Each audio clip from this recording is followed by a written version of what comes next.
Vamos a hablar de las allá de manifestaciones de Javier Milei. Ha hablado mucho en los medios de comunicación, medios afines al presidente electo, quien en cada una de estas entrevistas va marcando claramente cuáles van a ser sus posicionamientos de gestión. Ahora, con el sentido común de la política.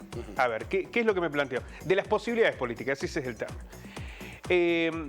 Durante la campaña, Milei habló de muchísimas cosas, desde la donación de órganos hasta la aportación de armas, la aportación de armas, hasta la cuestión de la coparticipación, hasta Sí. habló de todo. Pero ahora, ya como presidente electo, tiene que ver cuáles de esas posibilidades, algunas que él dijo no son promesas de campaña, sino aspectos filosóficos de las ideas libertarias, otras sí las planteó como propuestas directas de campaña, la dolarización, por ejemplo. En algún momento habló de que no era que había que eliminar la coparticipación federal, también habló del tema de destruir el Banco Central, pero ahora llega el momento en el que todas esas manifestaciones, en algunos casos filosóficas y en otras propuestas, según lo plantea el propio Milei, hay que ver cómo se pueden poner en la práctica. Y hay un rol central que es, por un lado, el del Congreso, no es el único, el del Congreso. Por el otro, las alianzas que pueda tejer de gobernabilidad, de institucionalidad, pero también de acuerdos políticos, el propio Milei. Y el tercero, que tiene que ver con aspectos constitucionales que no pueden ser modificados por el Congreso. Por ejemplo, la cuestión relacionada con la destrucción del Banco Central o la dolarización. Una moneda nacional, ¿no? Claro, requieren de una reforma constitucional. Acá no alcanza con que se logre una mayoría de diputados. Necesitas apelar a una reforma constitucional. Bueno, pensando en estos elementos es que Javier Milei ha asumido un rol de poder plantear precisamente cuáles son las posibilidades reales que se generan a partir de esto, digamos, del músculo político, pero también de las posibilidades normativas. Y en ese contexto es que, por ejemplo, dijo, la ley de coparticipación no la puedo sacar. Tiene que haber un enorme consenso en los legisladores. También dijo algo Milei, que a mí me parece interesante que lo planteemos ahora en este análisis, que está relacionado con acomodar cuentas, acomodar números en estos 2 años, ¿no? De consolidar un proyecto de gobierno y pensar las reformas estructurales para los últimos 2 años de gestión. ¿Por qué?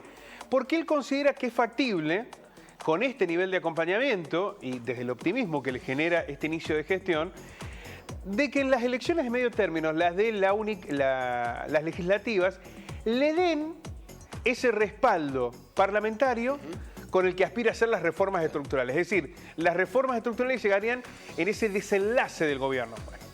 De acá a 2 años, Vamos a ver qué es pasa, hablar es de una muchísimo. eternidad, pero es la mirada Sí. política que el propio presidente electo ha planteado, ¿no? Javier Milei afirmó que es la primera vez en la historia que gana alguien que hace campaña diciendo que va a hacer ajuste. Esto es real. Absolutamente. Si hay algo que nunca se le va a poder reprochar a Milei es no haber dicho lo que iba a hacer. ¿No? Milei dijo, exactamente voy a hacer esto. El shock, el ajuste, el quitar un 15%, lo dijo. Por lo cual, cualquier reproche no podrá ir por ese lado. A diferencia de otros dirigentes políticos, Javier Milei dijo, voy a hacer esto. Sostuvo que el ajuste no lo van a pagar los argentinos de bien, lo van a pagar los políticos y sus socios. Habrá que ver cuál es el concepto de los argentinos de bien, ¿no? Sí, y quiénes se incorporan ahí y quiénes no. ¿Y cuál es el concepto de lo político? Porque muchas veces se ha hablado que acortar, achicar el gasto político es un gesto importante, pero que no mueve la aguja. Bueno, no es suficiente, ¿no? ¿Eh? Yo creo, a ver, podemos estar de acuerdo, la política ha hecho un desmadre del uso de... Pero a ver, en eso cuando tenemos dice, un consenso. vamos a achicar ministerio, vamos a achicar los asesores de Callejón, que tiene 15, vamos a achicarlo. 16. Bueno, vamos a achicarlo, Es decir, es un gesto importante, obviamente. Pero no mueve el búmetro. Pero no mueve el búmetro de decir, bueno, salvo ahora me encuentro que él con todos estos considere dólares como gasto de la política, que me parece que viene por ese lado la posicionamiento de Milei, el tema de reducir ministerios, con eso reducir estructuras políticas que responden a esos ministerios, pero también... pero si no toca presupuestos, no lo reducís. Bueno, y ahí está el tema de los fondos. Y claro. Ahí está el tema de los fondos, ¿no? Reducir al mínimo el rol del Estado implica reducir presupuestos, ¿no? Afirmó que realizará un ajuste fiscal de shock para ir directamente a un déficit financiero cero y que significa que la deuda crece más, ya no crece más y que te volvés solvente interporalmente alcanzando un equilibrio fiscal. Bueno, planteó que a partir de estas medidas va a alcanzar ese equilibrio fiscal. Yo insisto con esto de a quienes van a impactar este ajuste del que habla Milei, ¿no? Porque a mí me parece que hay medidas que van a ser colectivas. El de ajustar tarifas o el de aumentar precios, eso es a todos, ¿no? Incluso, uno podría suponer, afecta con mayor impulso a los sectores más vulnerables. Pero vamos a ver más detalles. De las propias manifestaciones del presidente electo. Sostuvo que se paralizará la obra pública al señalar que no hay plata, esto ya lo dijo como sentencia. No se va a hacer nueva obra pública ni se va a terminar la que está en marcha. Dijo, no hay plata, ¿no? Por lo cual, dijo, los intendentes o gobernadores van a tener que salir a gestionar, de buscar esa plata. Nosotros no tenemos la plata, por lo cual esas obras suelen ser entregadas al sector privado y que la terminen ellos. Es decir, va a tener que haber acuerdos, según lo que plantea el propio Milei, por lo menos en las obras que ya están en marcha, entre los intendentes y los gobernadores con sectores privados, a ver cómo la terminan. Hay obras que son nacionales, no sé normativamente si el que interrumpe la obra es la nación, porque habrá acciones legales, supongo, ¿no? Bueno, por ejemplo, ¿Cómo se va a dar respuesta a eso? A ver, ¿no? acá cerquita tenemos la obra pública, que es la autovía de Río Cuarto Holber. Bueno, ahí tenés un ejemplo, ¿no? Si no la terminan, bueno, así, ¿cómo? tantos desparramados en todo el país, digamos. Pero bueno, muchísimas, ¿no? ¿Qué va a pasar con esa obra pública? ¿Qué privado estaría interesado en eso? ¿Pondrán un peaje? ¿Una manera de cobrar algún elemento para recuperar ese dinero? Bueno, ahí aparece un elemento central. Él habla de ir a un sistema de iniciativa privada, como el que ocurre en la chilena. ¿Qué es lo que se le cuestiona a este sistema de iniciativa privada? Es que cuando vos tenés que hacer una obra entre dos pueblitos, o tenés que mandarle pavimento a un pueblo de 6.000 habitantes, o tenés que hacer cloacas en una ciudad de 20.000, y no tenés los recursos, ¿de dónde salen? ¿No? Eso es un debate que también habrá que plantear.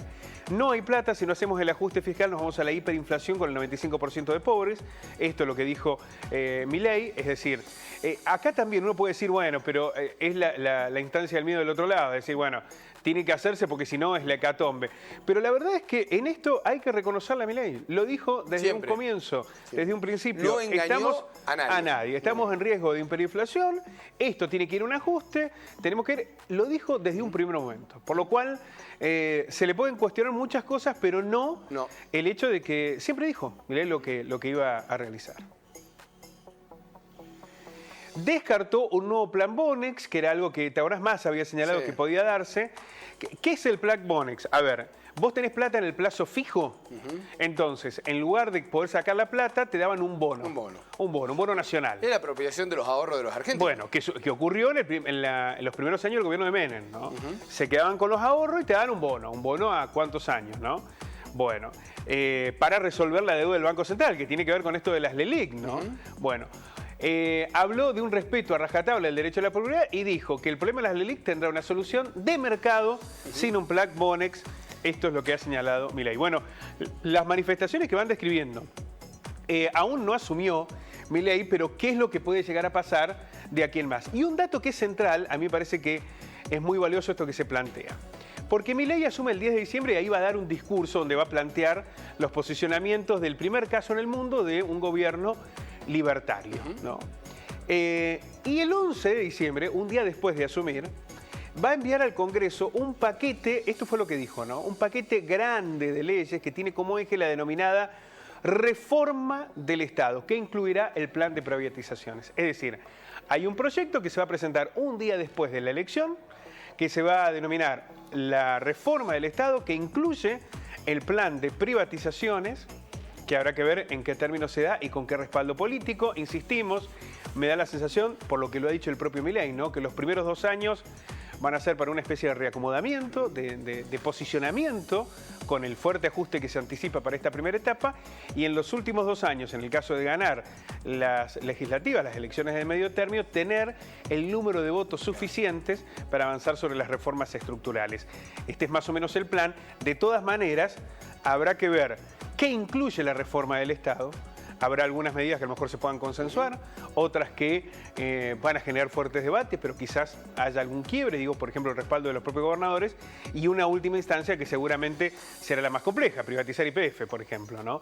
Que requiere allí de mayorías que hoy, por lo menos, el gobierno no tiene. Pablo, muchísimas gracias. A ustedes.